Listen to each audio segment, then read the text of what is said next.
Hello mga kaibigan, simulan na natin ang video. Magandang araw po sa inyong lahat, mga minamahal nating mga kababayan. Kumusta po kayo? Kumusta ang bawat isa?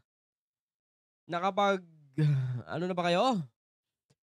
Ano bang araw ngayon? Kung ikaw ba, kung anong oras mo ito napapanood, nakapag-almusal ka na ba? Nakapagtanghalian ka na ba? Nakapag-dinner ka na ba?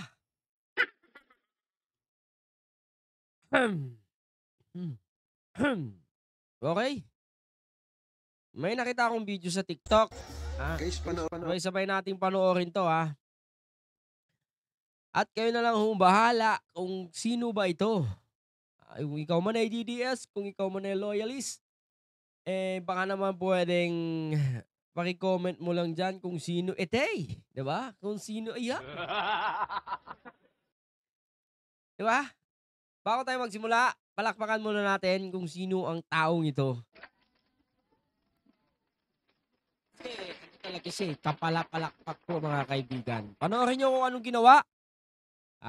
Ano balita ko, isa hong ano ito, isa hong opisyal ho ng ating gobyerno na kumbaga ano siya, kumbaga meron siyang isang segment sa kanyang opisina na "We travel around the world," ha, at the expense of the Filipino people. Wow. Okay, let's watch this mga kababayan. panoorin niyo to. Tignan niyo, pansinin niyo. Mm. Walang tao. Tama. Sino ba ito, Sino ba ito? Sino? Si BP. Si BP nga, tama nga naman siguro. Puro bangkuhan lang. Okay.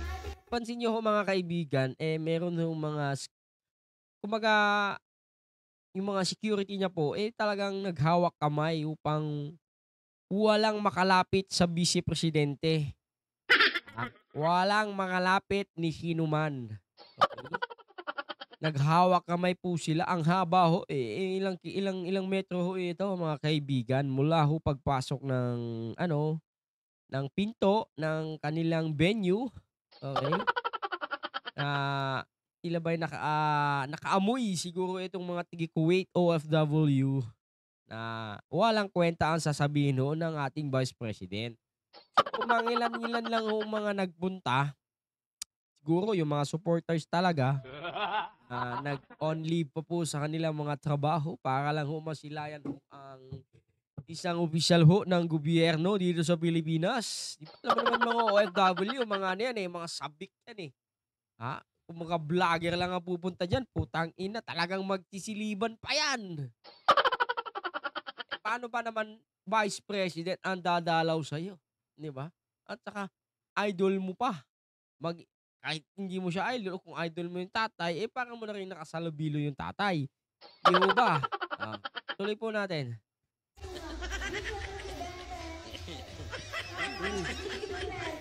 Okay, ang haba ho mga kaibigan, mga kaibigan, hindi ho 'to AI hindi ho 'to gawa-gawa lang, hindi ho 'to slice video. Talaga hong real video po ito, real.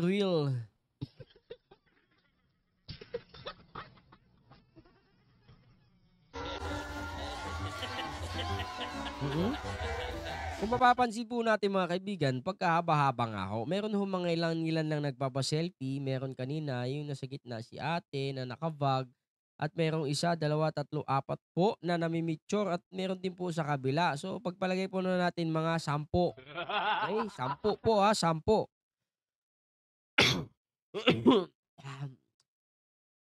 Meron lang po akong ano po mga kaibigan, meron lang po akong masambit din. Yung mga ibang opisyal po na nung gobyerno ho natin, kagaya po ni Duterte noon 2016 to 2022, at netong si PBBM 2022 at 2020 hanggang ngayon, 'di ba? Nung nagpupunta siya sa mga abroad, nakikipagsalubilo sa mga OFW natin, 'no? 'Pag dumarating ho sila mga kaibigan, upang huli-huli ho, kumbaga parang main event po yung mga matataas na opisyal ng gobyerno na dumadalaw sa mga OFWs, mga kaibigan. So etong si Sarah, eh, di ko alam kung nag-early ano ba tawag dito? Early dumating po siya ng maaga ba, pero hindi natin alam, eh. Ewan ko kung maaga siya or nauna lang siya or talagang wala hong tao. Give the benefit of the doubt po mga kaibigan para naman po sa mga kapwa natin mga DDS, okey? Pansin lang ho natin, eh, wala hong katao-tao, ah. Oo, tingnan mo, oo. Siguro lang siguro sabihin mo na lang mga 30 sila, 30.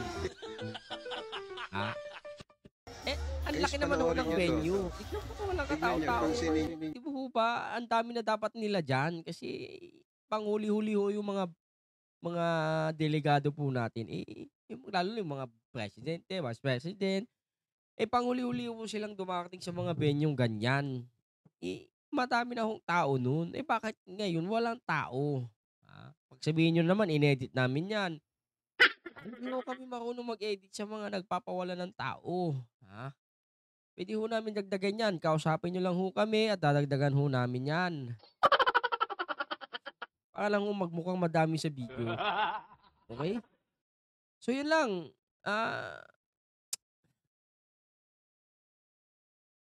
ano ba gusto kong sabihin? Wala, eh, na-out of mind ako, eh, putsang ina. Na-out of mind ako. Out of what the why naman gano'n? Ah, why? Why? Why? Why? Hindi naman kayo nagpunta, eh, eto lang naman ho ay napaalingigan ho ng aking tenga, na narinig ko lang ho sa mga tropa natin diyan na nagwawalis diyan sa may OBP o diyan sa may Kuwait o diyan sa may loob ng OBP. Mga kasama natin diyan, mga tigalinis ng kubeta, mga tropa natin diyan, eh, naaliganigan ko lang na meron daw hong 6,000, ah, na bayad ho sa pagpunta diyan, ah. Siguro yung mga kapwa nating mga Pilipino diyan, imbes na ibayad ko diyan, eh, panoorin ko na lang sa TikTok, 'di ba? Gano'n lang din naman ang sasabihin, maninira lang din, magmumura, et cetera, 'di ba? So, bakit gusto kong gumastos ng napakalaking ganyan, eh, na wala naman akong mapapala, okey? Na puwede ko naman panoorin sa internet, 'di ba? Oh, wala ho tayong magagawa doon at i-expose lang po natin 'to kasi medyo hindi ho nagkalat, eh. Hindi ho nagkalat sa social media kasi parang inano nila, parang pinigilan ho nila mga kaibigan. Anyway, that's it for today's video. Magandang araw at sana sa susunod na pagbisita po ng ating Vice President, eh, pagbigyan niyo naman, dalawin niyo, okey? Magandang araw po sa lahat, sa mga tropa nating OFW diyan sa Kuwait at dito sa bansang Pilipinas. Have a nice day. Adios.